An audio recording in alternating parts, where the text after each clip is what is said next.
K Premkumar గారు, సత్తెనపల్లి, అంబేద్కర్ ఏకపాత్ర అభినయం. విరిగి నలిగిన హృదయాల్లారా, పీడిత బాధిత సోదరుల్లారా, దగా పడుతున్న నా రక్త బంధువుల్లారా, అందరికీ నమస్కారములు. నా తల్లి భీమాబాయి గారికి, నా తండ్రి రామ్జీ మాలోజీ సక్పాల్ గారికి నమస్కారములు. నా గురువు గారు అంబేద్కర్ గారికి నమస్కారములు. నమస్కరించగలిగిన వాడే ఈ ప్రపంచాన్ని సంస్కరించగలడు, నమస్కరించగలడు. నా మొదటి పేరు భీమా రామ్జీ అంబేద్కర్. నా మీద అభిమానంతో నా గురువు గారు నాకు అంబేద్కర్ అనే పేరు పెట్టారు. బాల్యంలో నేను అనేక అవస్థలకు, అవమానాలకు, అసమానతలకు, ఆదరణ నిరాకరణకు, అస్పృశ్యతకు, అంటరానితనానికి నెట్టివేయబడటం, గెంటివేయబడటం, దౌర్జన్యంగా శారీరక దండనకు, అనేక హింసలకు గురయ్యాను. కానీ ఏనాడు కృంగిపోలేదు, ధైర్యంగా ఎదుర్కొన్నాను. అగ్రవర్ణ పిల్లలతో కూర్చోవడానికి వీల్లేదు, వారితో ఆడుకోవడానికి వీల్లేదు. మాట్లాడితే చాలు మైలు పడతామని పారిపోయేవారు. నాకు ఇప్పటికీ గుర్తుంది, దాహమేసి ఒకరి ఇంటికి వెళితే మహర్కులస్తులకి ఆ మురికి నీరే అని గెంటి వేయడం జరిగింది. ఒకసారి నీరసం వచ్చి ఎద్దుల బండి ఎక్కితే కులం తెలుసుకొని కిందకు ఈడ్చి శారీరకంగా నన్ను హింసకు గురి చేయడం జరిగింది. వీటన్నిటికీ కారణం కులం, కులం, కులం. ఏది ఏది అగ్రకులం, ఏది ఏది అంటరాని కులం?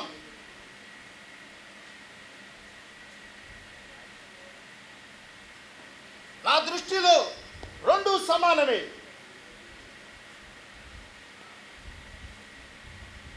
అగ్రవాణి కులవృత్తి అయినా, పాకివాణి కులవృత్తి అయినా రెండు దైవ సమానమే. కాబట్టే నేను కుల వ్యవస్థను వ్యతిరేకించాను. భారతదేశంలో స్వరాజ్య సాధన కంటే ఈ కుల వ్యవస్థను నిర్మూలించడమే ముఖ్యమని అభిప్రాయపడ్డాను. విషయాన్ని తేలిగైనా మార్చవచ్చునేమో, కానీ ఎవరి అభిప్రాయాన్ని మార్చలేము.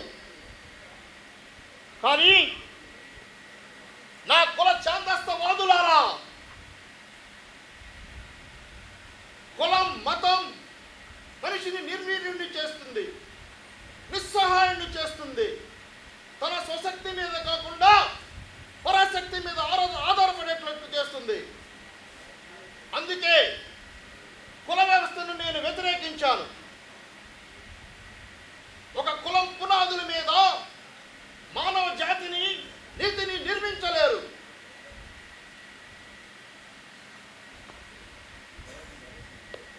నా ప్రియమైన విద్యార్థులారా, ఇటుకలు భవనాన్ని ఎలాగా ఉంచుతాయో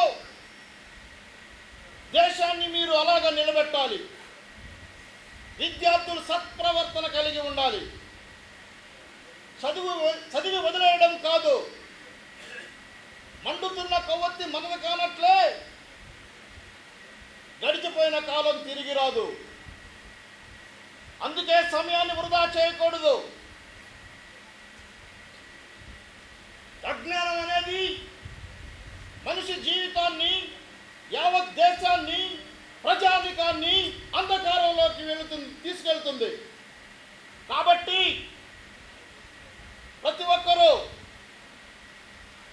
విద్య ద్వారానే మీ 3 తరాల భవిష్యత్తు మారుతుందని గుర్తుంచుకోండి. చదవడం అంటే పుస్తకాలు తిరగవేయడం కాదు, నమిలివేయడం కాదు. చెడ పురుగులు కూడా పుస్తకాలు తినేస్తుంటాయి. అంత మాత్రం జ్ఞానం వచ్చేసినట్టేనా? కాదు. చదవడం అంటే సామాజిక స్పృహతో పరిసరాలను అన్వయించుకొని చదవాలి.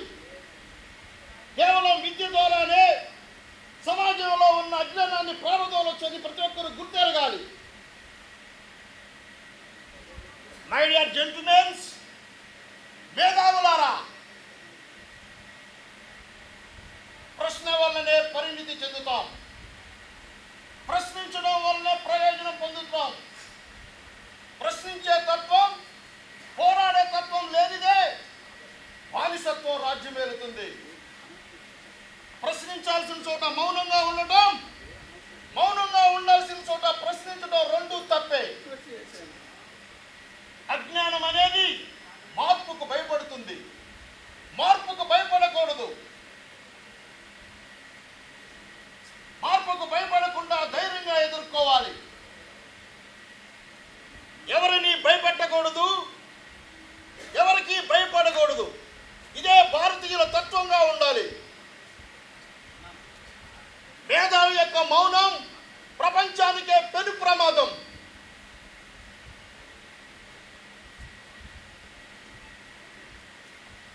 ఓ నా కార్మిక, కర్షక, శ్రామిక, శ్రమజీవులారా, మనసును నిరంతరం పరిశ్రమగా భావించాలి. శ్రమించడమే ముఖ్యమైన పనిగా మనిషికి అయి ఉండాలి. శ్రమించినదే దేనిని ఆశించకూడదు, పొందకూడదు. ఆ తర్వాతైనా ఫలితం అందకపోతే పోరాటం చేయాలి. దేశాభివృద్ధి అంటే రంగుల అద్దాల మేడలు, రంగుల గోడలు కాదు. ప్రతి మనిషి మానవ నైతిక అభివృద్ధి. అదే దేశాభివృద్ధి అని ప్రతి ఒక్కరు గుర్తెరగాలి. మీ బానిసత్వాన్ని మీరే పారద్రోలాలి. మన తలరాతను మనమే మార్చుకోవాలి. స్వేచ్ఛ, హక్కు రెండూ ముఖ్యమే. వాటి కోసం పోరాటాలు చేయాలి.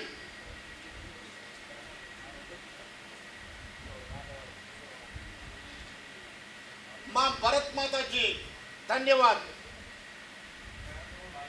అమ్మా, కొందరు నాపై అసత్య ప్రచారం చేస్తున్నారు,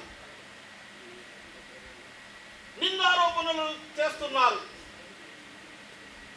బొంబాయి రాష్ట్ర శాసన మండలిలో 149 స్థానాల్లో నిమ్న జాతులకు దామాషా పద్ధతి ప్రకారం 22 స్థానాలు కేటాయించాల్సిందే అని చెప్పినందుక దేశంలో కోట్ల మంది గిరిజనులు, దళితులు, వెనకబడిన తరగతుల వారు, కొండ జాతులు, సంచార జాతులు అనేక మంది ఇప్పటికీ దుర్భర జీవితంలో గడుపుతున్నారు. స్వాతంత్రాన్ని బ్రిటిష్ వారి చేతి నుండి కొందరి స్వార్థపరుల చేతికి చిక్కితే వారికి న్యాయం జరిగేనా అని ప్రశ్నించినందుక దేశంలో జాతీయ సమైక్యత భావం పెంపొందింపకపోవడానికి గల కారణం కొందరు మత పిచ్చి గల వికృత నాయకుల చేష్టలే అని చెప్పినందుక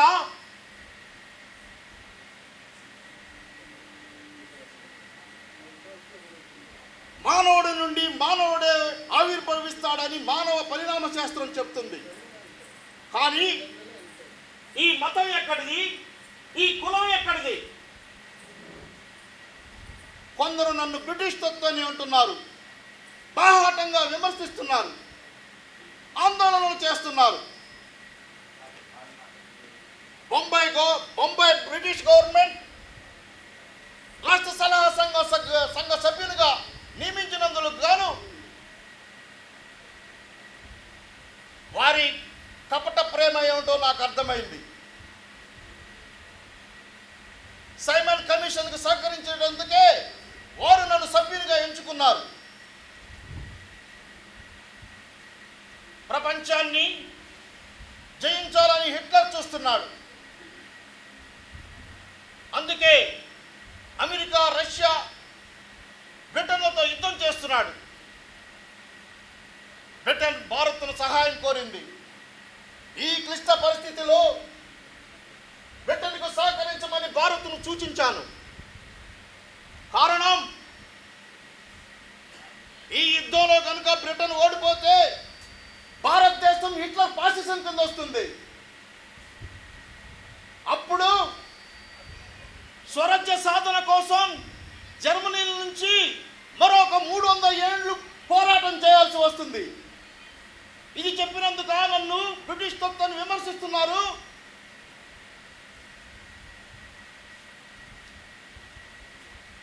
మనుధర్మం అనేది అస్పృశ్యతను, అసాంఘిక అసమానతను పెంపొందింపజేయడానికి కారణమవుతుంది.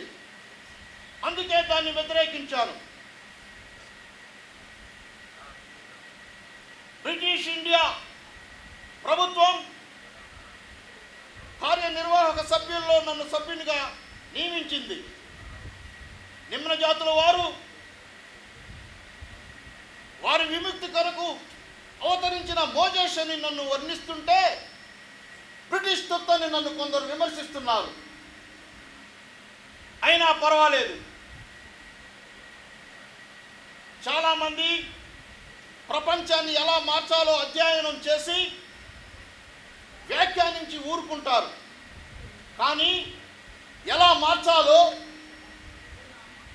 సూచించి ఆచరణలో పెట్టినందుకు నన్ను విమర్శిస్తున్నారు.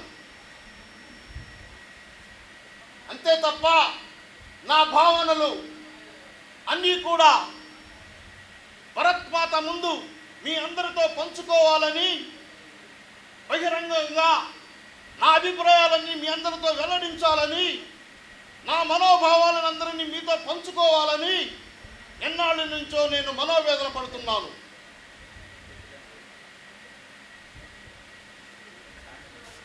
ఓ నా భారత రాజ్యాంగమా,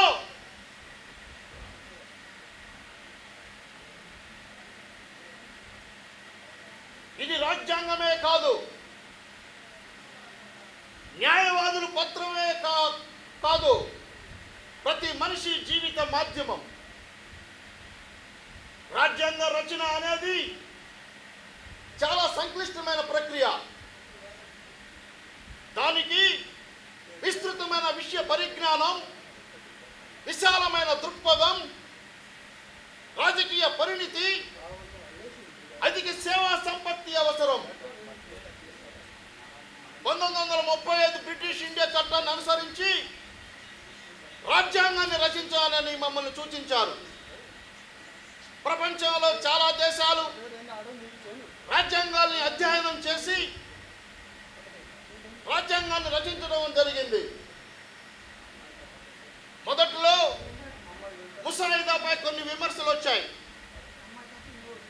కారణం, ముసాయిదాలోని కొన్ని సూక్ష్మాంశాలు స్థూలంగా అర్థం చేసుకోకపోవడం వల్లనే కానీ మరొకటి కాదు. రాజ్యాంగం అమలులోకి వచ్చిన తర్వాత ఏమైనా విష పరిణామాలు ఎదురైతే అందుకు కారణం మానవ తప్పిదమే కానీ రాజ్యాంగ లోపం కాదని నేను ఖచ్చితంగా చెప్పగలను. ఈ రాజ్యాంగాన్ని అనుసరించి దేశంలో పౌరులందరికీ ఒకే పౌరసత్వ హక్కులు, న్యాయ సూత్రాలు. ఈ రాజ్యాంగాన్ని అనుసరించి ఎంతటి జటిల సమస్యనైనా, ఎటువంటి క్లిష్ట పరిస్థితులైనా ప్రజాస్వామ్య పద్ధతిలోనే పరిష్కరించుకోవాలి. రాజ్యాంగంలో పొందుపరిచినటువంటి అంశాలు ప్రతిదీ కూడా క్షుణ్ణంగా ప్రతి పౌరుడు అర్థం చేసుకోవాలి. అదే నా ఆవేదన. చాలామంది విమర్శలకు, నిరసనలకు దిగినా సరే అంబేద్కర్ ఆలోచన ఒకటే. ఈ అంబేద్కర్, మీ అంబేద్కర్